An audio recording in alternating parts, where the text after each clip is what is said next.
Bruce Mahrenholz. I was a firefighter EMT for a while with Countryside Fire Protection District. We're headquartered in Vernon Hills, Illinois. We have two stations, one in Vernon Hills, one in Mundelein. Been established since 1959.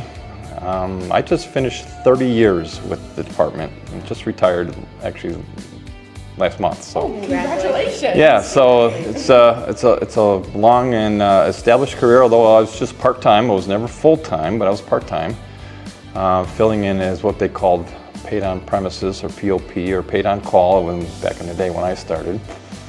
So it's been quite a ride. A lot of changes over the years, going from open cab engines to more modern equipment these days. Mm-hmm. So. Seen a lot in 30 years. Yeah, sure. Experienced a lot. Yeah. So What made you decide to go into, becoming a firefighter? Yeah, it's ironic because I had just finished my master's program at the time, mm-hmm. and I ran into a captain and a firefighter through our kids' joint nursery school. And they had come to me and said, "Hey, we're starting out this new paid on premises, paid on call position. Would you be interested?" And I'm like, "Well, I want to be a firefighter. I don't know. I think it's kind of cool." Mm-hmm. And really, at the urging of my wife, she says, "You ought to check it out. I think it's something you may want to do." I'm like, "Oh, all right. I'm always open for something, a new challenge." And got together at the station. Well, okay, I'll fill out the application, see what happens, and met with the commissioners. And the next thing you know, they said, "We'd like to have you." I said, "Cool." So at that time, we did training in-house. A lot of them go to academy now, but I did it in-house. And so you trained with the guys there. We had a group of 8 paid-on-call guys that started at the same time. So, you kind of form a little BOP unit, as we used to call it. Mm-hmm. And 6 months of training in-house, and then passed our state firefighter 2 tests, and next thing you know, we're responding. So during that time, then I obtained my EMT license, and I also became a fire apparatus engineer. So kind of building my skill sets up a bit. And at the time, we used to do callbacks for just about every call because the stations were always minimally manned. And then as we went along, then we had more established shifts that we could do. And then towards the end, it was more dedicated shifts that you could sign up for. And after 30 years, I said, you know what, it's getting a little challenging to get up at 2 o'clock in the morning on a -10 night and go to firefight. Yeah. So bittersweet ending. I'd love to keep doing it, but there comes a time for everybody that you just say, this is my time to head out. So. Yeah, definitely. Yeah. What were some of the components that you found to be the most challenging and the most rewarding? Yeah, challenging, I think, is when getting up in that middle of the night, mm-hmm. super cold, mm-hmm. trying to establish, but you got to get out there and do it, and you really don't think about it at the time. And it's not so much more when you're going out on the call, but when you're trying to wrap everything up, and then it gets cold, and then all the hoses are freezing, and everything else, and so that part of it gets to be the hard part of it. The training is not as easy as it is when you're younger. You're not as limber. The maze was always the thing that was the most challenging to me. But other than that, loved it. There's not any component I would say that I really didn't like, other than maybe just trying to establish that. Mm-hmm. As far as highlights, boy, 30 years, you see a lot. I think one of the most rewarding calls you have is an EMT calls when we had to deliver a baby in the ambulance. Oh. And that was early on. Wow. That was a fun call. Yeah. It's great to see new life come in and happy enjoying this when you get to the hospital, yeah. rather than the scurry and hopefully we can save this person. So, yeah. So I think that's a memorable one. Other ones too. You don't like to go to somebody else's peril, but when you get some fires and you get some good camaraderie with other departments and try to save someone's belongings, that's always it's always a rewarding side of it too. Minimize the loss. One of the other firefighters we talked to mentioned how one of the rewarding components was having people come back and say thank you. Where Yeah. did you ever experience that where Yeah. people would come back and show their gratitude for the Yes. story? I know we had a couple rescue calls too where we did save that heart attack victim, and you come back and you not only get recognized by those who came back to say thank you, but by your own chief and commissioners, wow, a job well done, and you get a certificate that says, on this date, on this call, it was a positive outcome. So that's very rewarding. We've had a couple other rescue calls too over at the school, and then mom brings cookies back to the fire station later. Very appreciative of what we do, and I think another reward too is we've had a fire, and then we were able to get some donations together and give that to the family, and I think that was so appreciative on their part, and they came back and almost in tears. We never thought you guys would come back and give us something afterwards. So that's very touching when you get those kind of They're part-time. I know the brotherhood of being at the department and staying overnight, and I don't know how much of that was true for you with your situation of being part-time versus full. So I just absolutely, and I my think ignorance, but I in was that curious. respect, it's actually greater because I don't have an assigned shift. I'm not with the same group of guys every third day like the full-time guys. Yes, there's some switching back and forth. Some guys fill in and that. But the nice thing about me is, one, I can pick my shifts too, and I didn't always pick it just because what shift was on. I just like to vary it up, and I usually did Tuesday nights a lot because it was very conducive to fitting into my schedule. Well, every third week you get the different shifts and you see different guys. I think the rewarding thing about that is they always welcomed the part-time guys in, the full-time guys. In fact, one firefighter, he said, we really like it when you guys come on. You've been around for so long, you know things, I can count on you. And so that gives you a lot of satisfaction when you do that, and they look forward. I used to always come in with a positive attitude, and that was noticed. Guys come in, a couple other guys might be grumpy, or they have a long day at work, and then they got to go to the firehouse afterwards on a part-time basis, and it's a long day from them. I try not to ever let that get to me. And as I retired, and you go through talking with guys, they said that's one thing we always said. We're always happy to see you come on because you always brought that energy, that kindness, and as one of our chiefs says, you got to be able to respond, solve problems, and be nice, and that's what I always tried to live up to. Yeah, definitely. So since you were part-time, did you have, another job that you worked with? Yeah, I had a long career too. I'm kind of a dedicated guy. Once I get into something, I stay with it. The fire department, 30 years. I worked at Underwriters Laboratories in Northbrook for 41 years. And I've been married now going on 37 years. So, once I get committed, I kind of stick with it. So, so I pride myself on that. Was there ever a time where there was a chance to be full-time firefighting, or did you stick with one? Yeah, I just had an excellent job at UL that I just wasn't going to give that up. Had I put myself back at the age of 18 to 21 and say, what am I going to do for a career? I came out of high school, like most high school grads, not really knowing exactly what I want to do. My teacher said or my counselor said I'd be a great engineer. I said, well, why do I want to drive trains? She goes, no, engineering. So, I didn't know anything about it. And then went away to college, became an engineer, and that's how I got into UL, and I loved it. But, had I known more about firefighting back at 21, 22, and I would be maybe a little bit more about what am I going to figure out as a career, that would have been a great opportunity for me.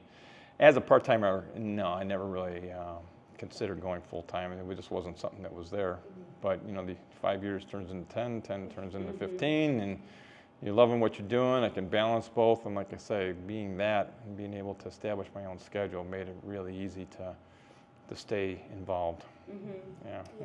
One thing that I just thought about as you were talking about being younger, and if you had started at 18, 19, or right after school, for those young men and women who do decide to start at that age, or are just starting out, either way, what kind of advice would you give them? Because that's, obviously taking, like you said, it takes a lot of commitment to be a part of this kind of team and to take on this work that's Right, such right. a sacrifice in so many ways. I think if you're really interested, one, get involved with the Explorers. A lot of that starts at 18. Most departments won't hire you until you're 21.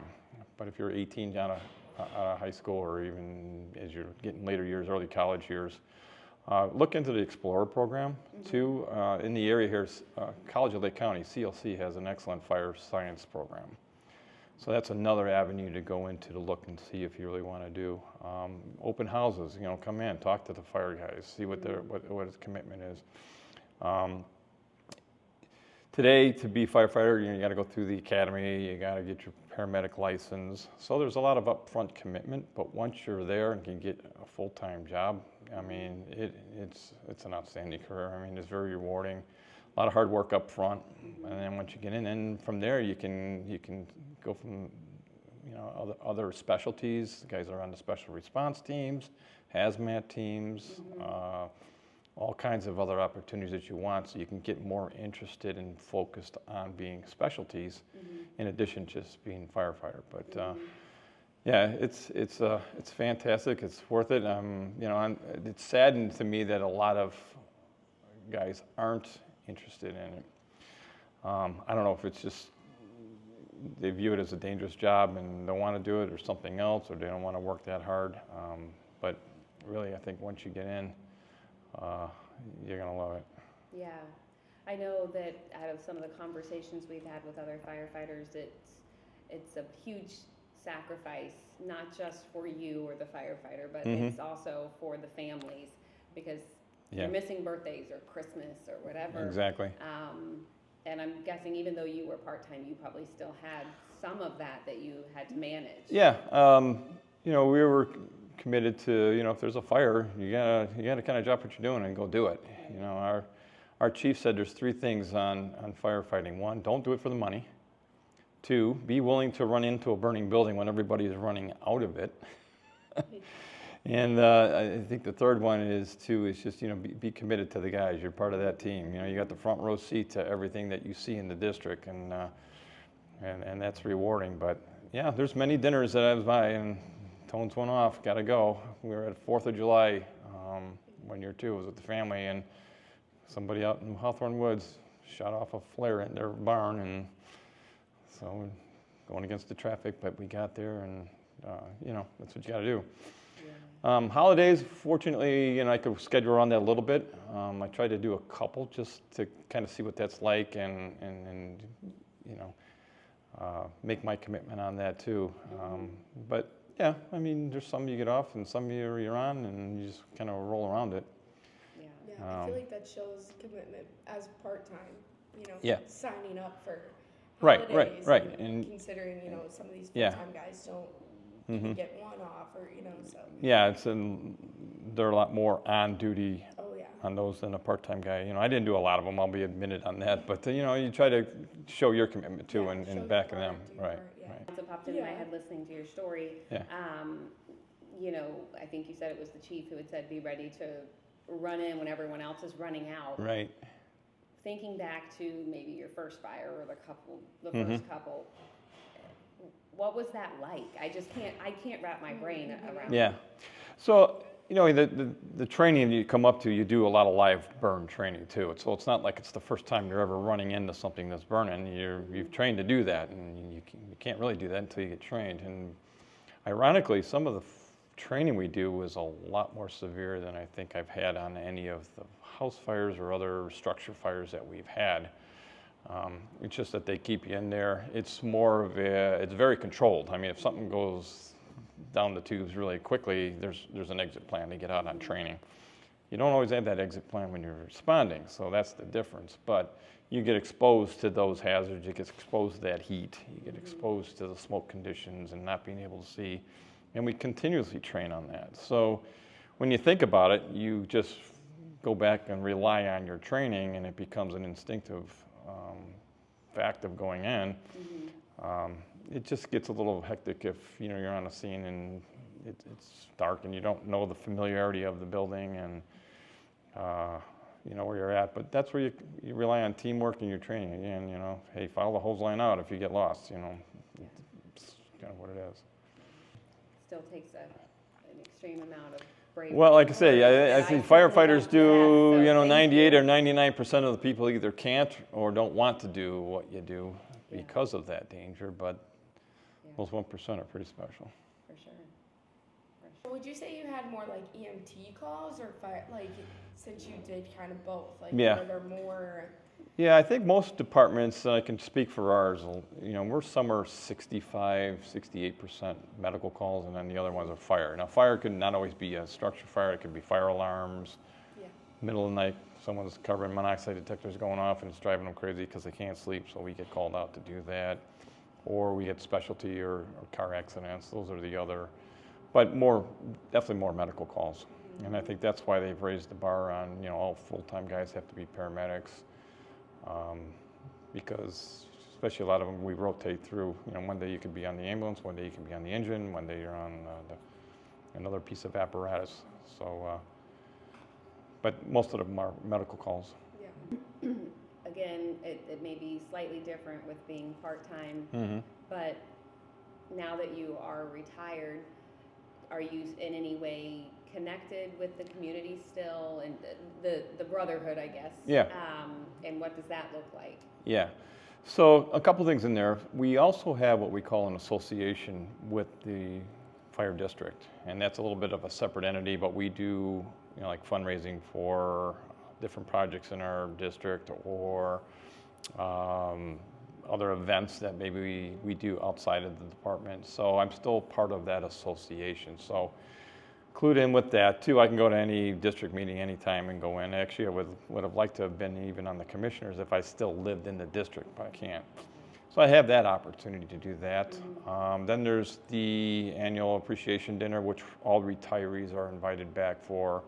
We have our annual pancake breakfast that we do. Retirees are, you know, encouraged to come back and help with that.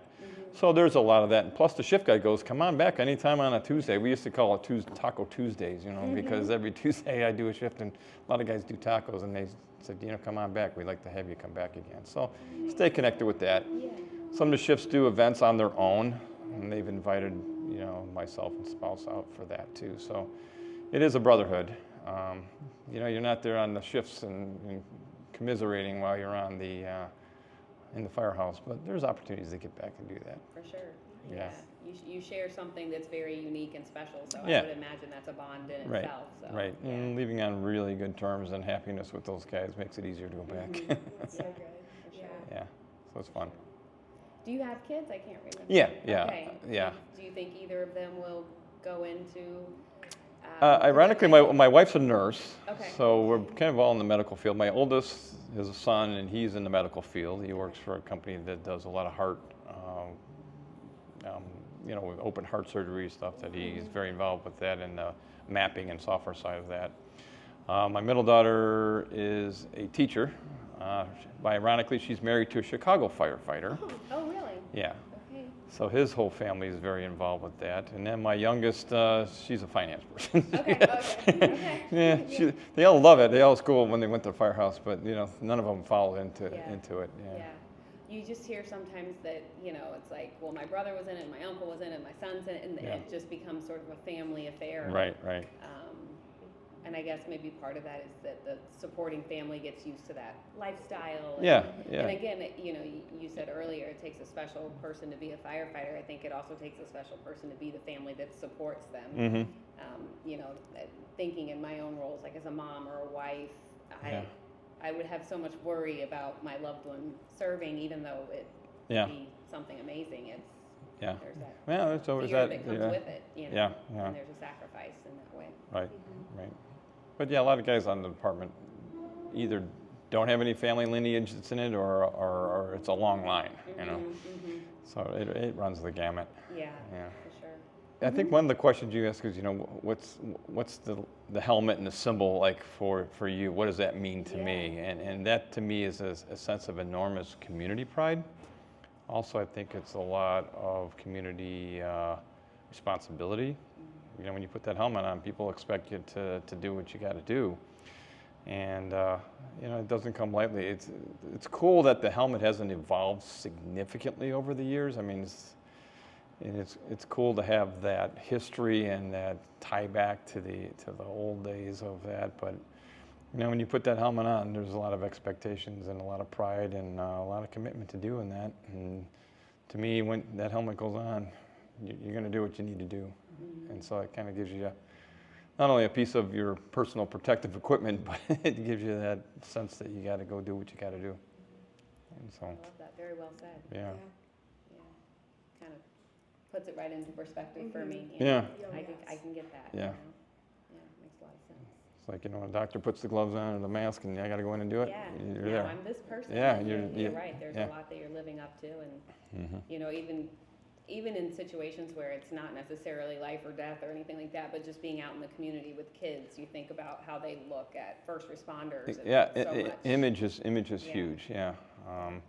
We love doing that stuff with public education. I know we had a really good pub ed lieutenant that just recently retired too, but set the tone for, you know, really what it is. And they come in the station, they try the helmets on, Yeah. and, you know, it's pretty cool. I loved that. I did it in school. My Girl Scout troop did it. Yeah. Like a little bit of everything. So. Yeah, we do the park district, you know, they do a babysitting class, you know, so we try to educate I did other that, babysitters, yeah. Yeah. You know, what do you do? And Yeah. That's it. yep, that's the old one. In fact, I just got as a, you know, when you retire, you get your helmet as kind of a gift too. So it's interesting because these really only last like 10 years, and then you got to cycle them out. You know, either just degrading or, you know, if they get damaged, you got to replace it. But, so this one's probably about close to 20 years old already. The plaque on the front looks so nice. Though. Yeah, well, I think the helmet itself, and then the other badge, I think, got damaged in a fire. So they gave me a new one, and they go, oh yeah, by the way, your helmet's coming out of service. Well, okay, so now I look clean. Yeah, it looks very nice. Yeah, God. yeah. I'm sure they cleaned it up a little bit before they gave it to you, otherwise